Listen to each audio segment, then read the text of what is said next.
It's a really incredible feeling to be here, standing in a place where nobody really gets access. Access is the word that matters, because for over 2,000 years, almost no one has had it. Not archaeologists, not the Chinese government's own excavation teams. And the reason isn't bureaucracy. It goes back to the one time an army actually tried. In 206 BCE, an army large enough to burn an empire's capital reached the edge of the most heavily fortified gravesite in human history and stopped. They had already killed the officials and shattered the clay soldiers standing guard. But not one of them took a single step toward the mound itself. Whatever kept them back that day was not a wall. It was something else entirely. And 2,000 years later, Albert Lin went looking for it. The boy who decided he would never die. Albert Lin has stood at the edge of discoveries that rewrote history. Lost cities swallowed by jungle. Fortresses buried so completely that the ground above them looked undisturbed for centuries. But nothing in his career prepared him for what sat beneath a forested hill outside Xi'an, because what the scans returned wasn't the profile of a tomb. It was the profile of a system that was still running. To understand what that system was built to do, you have to understand the man who ordered it, and that means going back to 246 BCE, not to a ruler at the height of his power, but to a 13-year-old boy sitting on a throne that half the kingdom was already plotting to take from him. His name was Ying Zheng.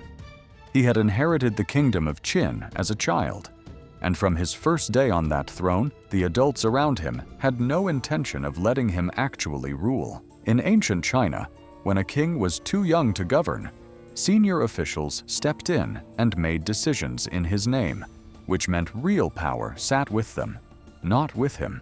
He was the figure on the throne. They were the ones who controlled what happened. Court factions competed for influence behind his back, and assassins would later get close enough to strike. Long before he ever commanded an army or sealed a tomb, Ying Zheng understood exactly how easily the throne under him could be taken, because for most of his childhood, it already had been. What he did with that education was without precedent in human history.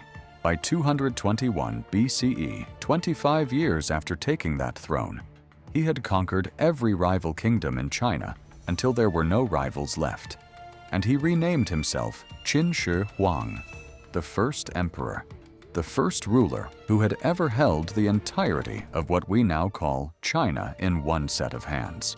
He then rebuilt everything he had conquered from the ground up, standardizing currency, language, law, and infrastructure across an empire that stretched from the Western Highlands to the Eastern Sea, binding it together with roads and walls, and a legal system so consistent and so punishing that it didn't require anyone's loyalty to function. It only required compliance. He was building something that had never existed before, and he was building it as if he expected it to be attacked from every direction at once, because he had lived through enough chaos to know that it would be. But underneath the conquest and the empire building, something else was working on him. Something no army and no law could touch. He was not afraid of dying the way a ruler is afraid of losing a legacy. He was afraid of the thing itself, personally and constantly, in the way that reshapes how a man eats, gives orders. That fear had a body count of its own. He launched a search across his empire for a substance that could stop aging entirely. And when rumors reached him of islands off the eastern coast where such a cure might exist, he sent thousands of children out to sea to find it. None of them came back. He kept sending alchemists and expeditions after that, year after year, and every attempt returned with nothing. Eventually, the search turned inward, to his own court physicians, and they gave him an answer rather than admit that death was not negotiable: mercury pills. Ancient Chinese alchemy held that mercury, taken correctly, could grant the body eternal life, and men desperate enough to believe that were exactly the men willing to swallow it. What mercury actually does inside a person taken steadily over months and years, is rewire the brain rather than preserve it. It manufactures suspicion where none is warranted, until every face in the room starts to look like a threat, and the mind loses its ability to tell real danger from imagined danger at all. For most people, that shift alone would be enough to break them. But Qin Shi Huang had not spent his life in a world of imagined threats. The assassins had been real. The court factions plotting against him as a child had been real. Mercury did not have to invent his paranoia. It only had to take the fear that was already sitting there, accurate and earned, and push it past the point where it could still be reasoned with. That eventually led to his death. He died at 49. For centuries, the official record simply said the emperor's health failed him on a tour of the eastern provinces, exhausted from decades of ruling and endless travel.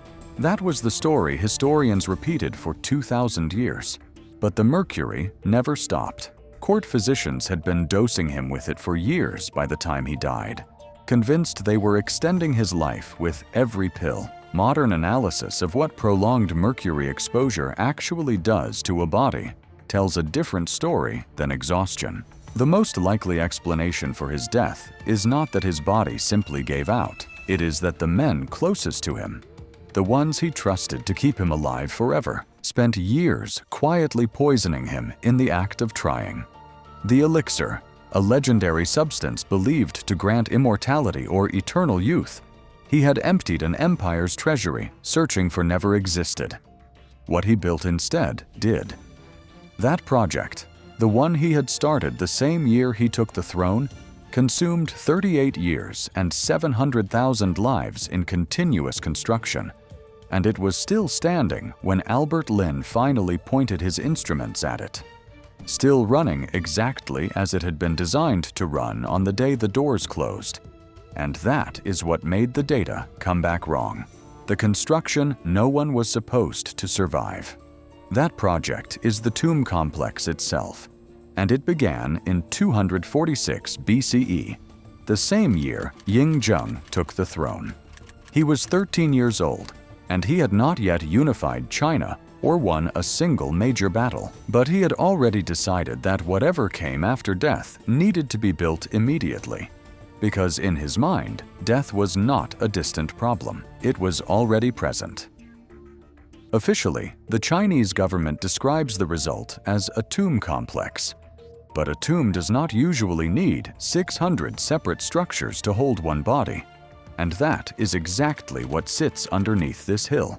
The site covers 56 square kilometers, and inside that boundary, archaeologists have located over 600 individual pits and underground structures. Most have never been opened.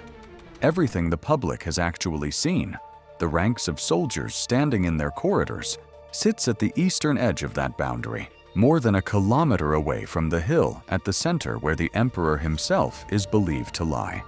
What the world celebrated as the discovery in 1974 was the outermost edge of something far larger, the first room of a structure whose center no one has ever reached. A structure that size did not build itself.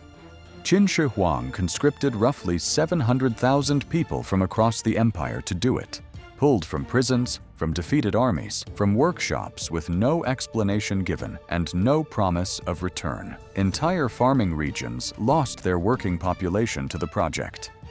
Crews lived inside the pits they were digging, and when a section collapsed on top of them, the work continued around the bodies rather than stopping for them. That was the world above ground while construction was underway.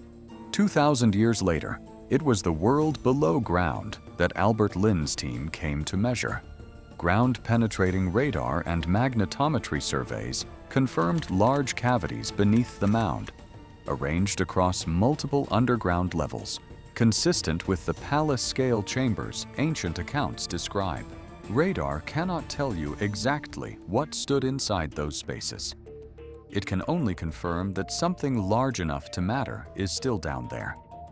That alone was enough to make the surveying team pause. What the surveys could not show was the reason no one who built this place ever came back to describe it. When the deepest chambers were finished, the laborers who had built them were sealed inside, still finishing the work, because they were the only people alive who understood the tomb's true layout, and Qin Shi Huang had no intention of letting that knowledge leave with them. Ancient records are specific about how it happened. The innermost doors, closing while workers were still inside them. Lin's team went looking for some trace of an exit those workers might have used. A maintenance shaft, a hidden passage, anything suggesting the seal was ever meant to be temporary. They found nothing.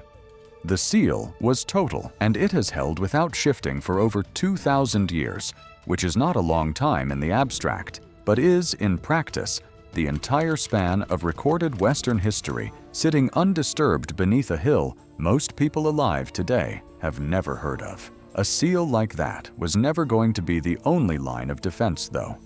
Above it, in the dark, stood the part of the plan meant to be found. What the army actually is. Lin does not stop at the surface of what has already been sealed. He goes to the pit built to be found first, the one every visitor already thinks they understand. This is the Terracotta army. 8,000 warriors buried over 2,000 years ago. He lowers himself into Pit 1, a corridor system 230 meters long and 62 meters wide, dug 5 meters into the ground, where 8,000 warriors stand arranged in 11 parallel corridors, every one of them facing east. The tour guides call it simple. Soldiers, built to guard an emperor into the afterlife. But Lin does not stop at the simple answer. He reads the layout instead, and the layout does not describe a guard post. It describes a division.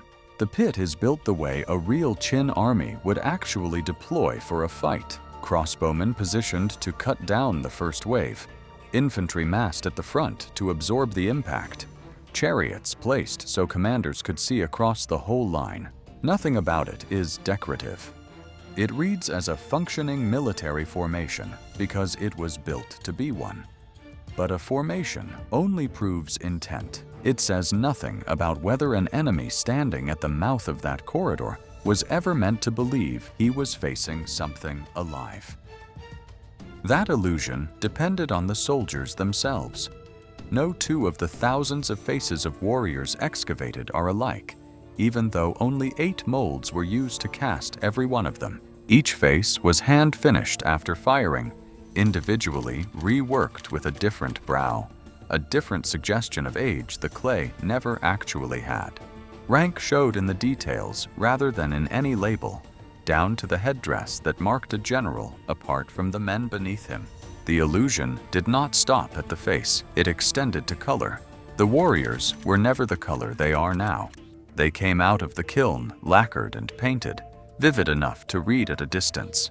But the moment they broke the surface in 1974, exposure to air pulled the paint away from the lacquer beneath it, and within minutes, most of the color was gone. What Lin is standing among is the skeleton of what was built, not the finished object. Paint alone would not have fooled anyone standing this close, though. What sat in the warriors' hands is what made the pit dangerous to underestimate.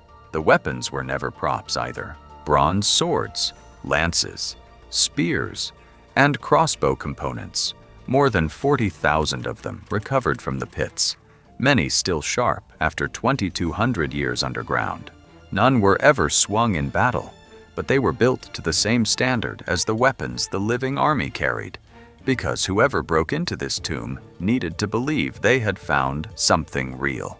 Lin's reading of all of it comes back the same way. This was never a collection of props standing in for an army. It was a fully equipped, battle-ready force built to do a job. What the scans found that silenced the experts, Lin, moves past Pit 1 because it was only ever the piece built to be found first and fought first. But it was never the whole story. Behind it sits a complex most visitors never reach, because most tours stop where the guides stop, and the guides stop at the pit that was designed to be seen. What sits behind it makes Pit 1 look almost modest by comparison. Pit 2 widens the picture considerably. It covers roughly 6,000 square meters, nearly the size of Pit 1 itself, and it is broken into 4 distinct sections rather than one continuous formation. The first holds soldiers armed with bows, some standing and some kneeling, arranged in a square so that one row could fire while the row behind it reloaded, a rotation copied straight from how Qin's real infantry actually fought. The second section is built almost entirely around war chariots, 64 of them, each pulled by 4 horses and crewed by a driver and 2 soldiers. The third mixes foot soldiers with mounted riders moving together rather than in separate units, and the fourth is riders alone. 108 of them standing beside saddled horses built low and sturdy for speed rather than for show. But speed only matters if someone is directing it. Pit 2 shows how the army could move. Pit 3 shows who was moving it. Pit 3 is shaped like a U rather than a rectangle, and it holds only 64 warriors, a fraction of what stands in either of the other 2 pits.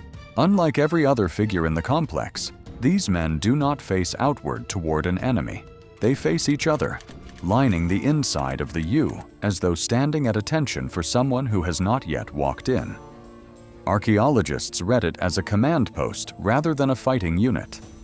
But the army was never the entire find, and it was never even the strangest part of it. Lin lays out what all of it adds up to.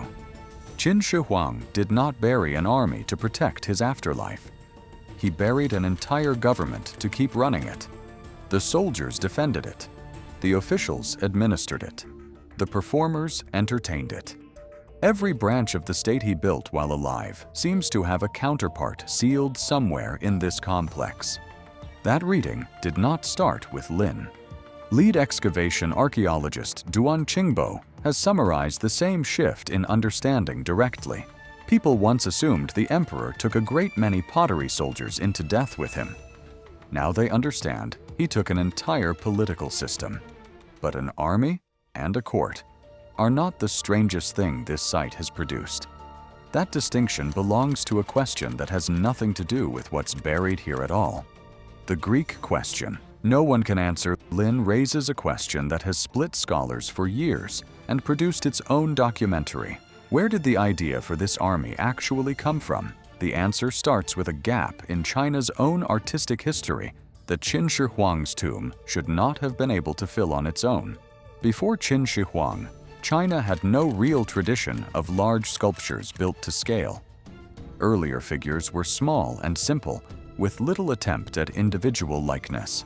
Then, in 221 BCE, without an obvious lead-up, thousands of life-sized soldiers appeared, each one anatomically detailed and unique. Nothing before it explains where that leap came from, so if the answer did not develop inside China, it had to arrive from somewhere else. That is exactly the argument Li Xiuzhen has made. As senior archaeologist at the Emperor Qin Shi Huang's Mausoleum Site Museum, she has argued that the explanation lies further west than anyone assumed, pointing to evidence of contact between the first emperor's China and the West well before the Silk Road formally opened, earlier than scholars previously believed. If that contact happens, it changes what the army actually is. Her conclusion follows from it directly.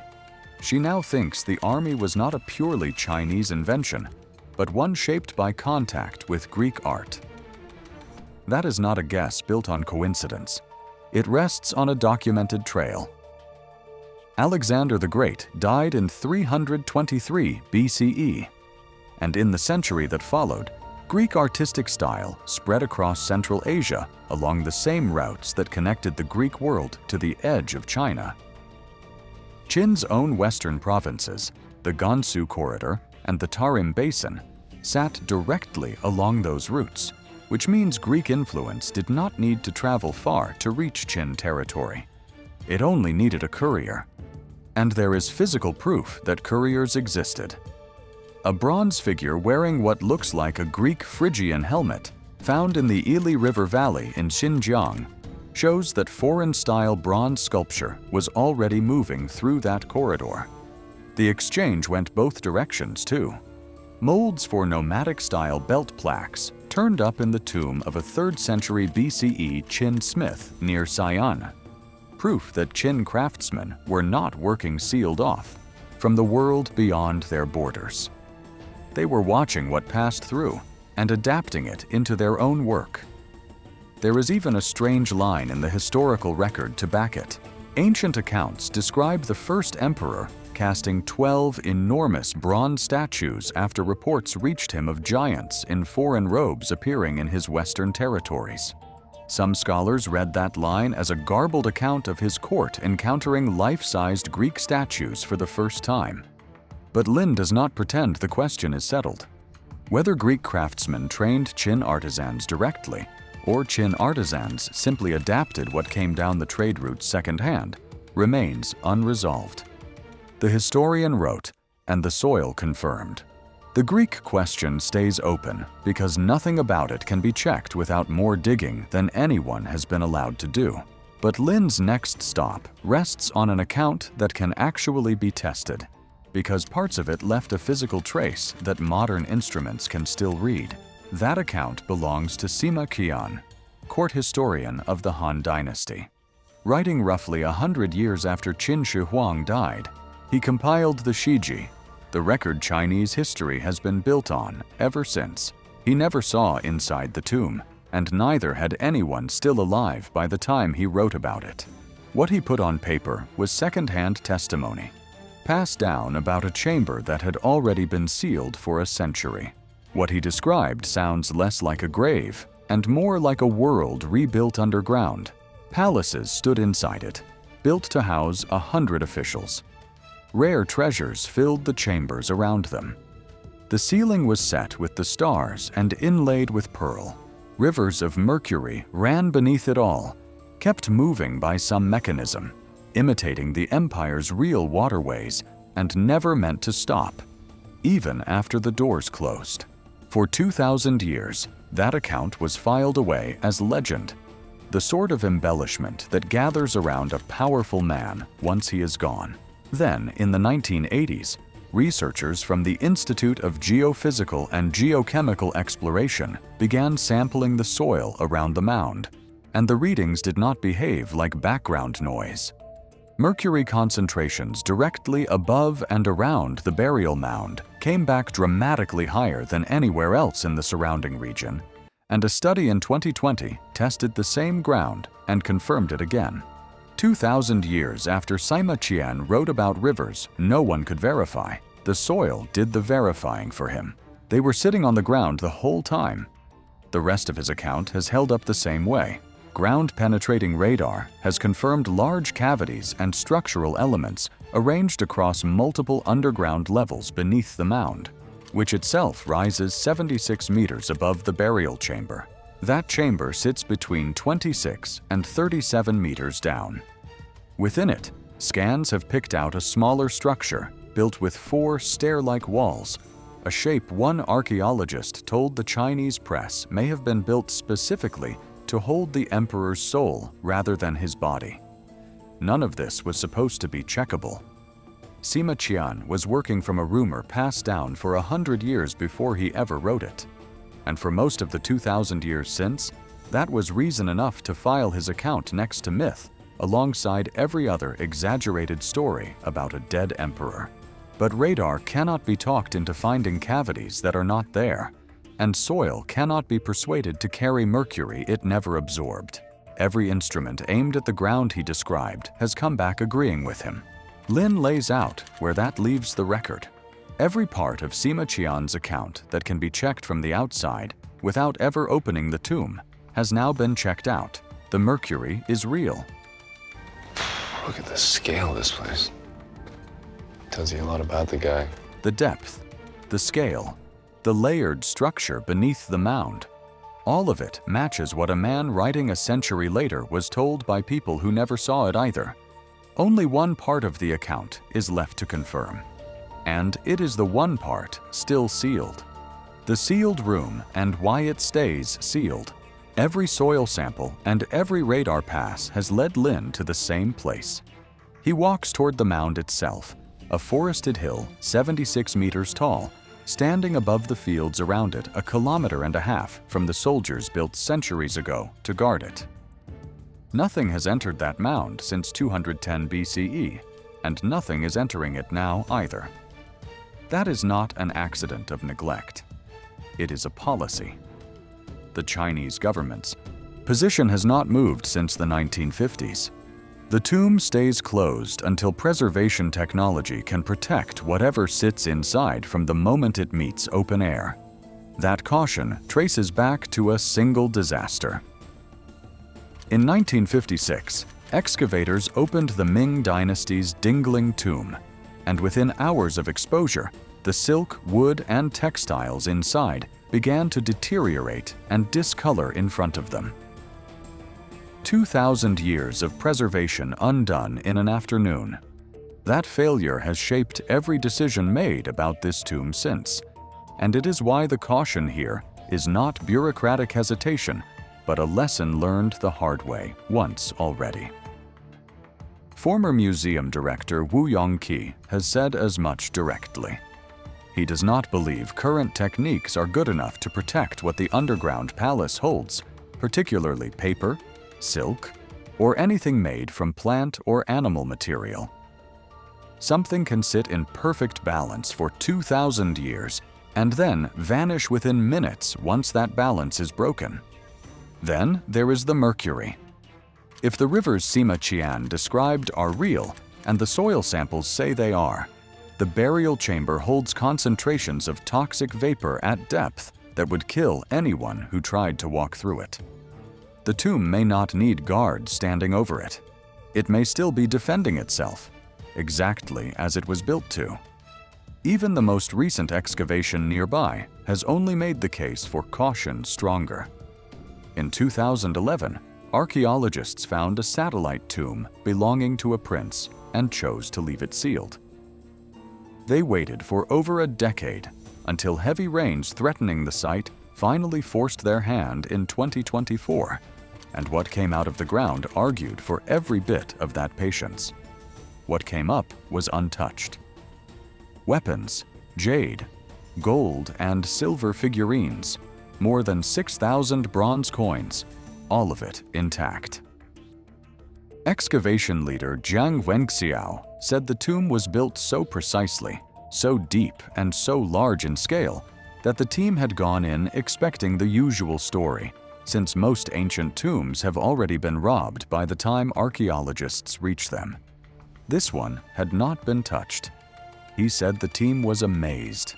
That was a prince's tomb, and it came out perfectly preserved after 2,200 years in the ground. The main chamber has never been opened. There is no date set for when it will be. No technology in existence today meets the standard the government has set for going in. 2,000 years of misdirection, and the army is still standing guard over a question no one has answered. Albert Lin came looking for a grave and found a fortress instead, built to keep the world's attention exactly where its builder wanted it. Whatever the emperor is hiding at the center of it all, it is still down there, waiting.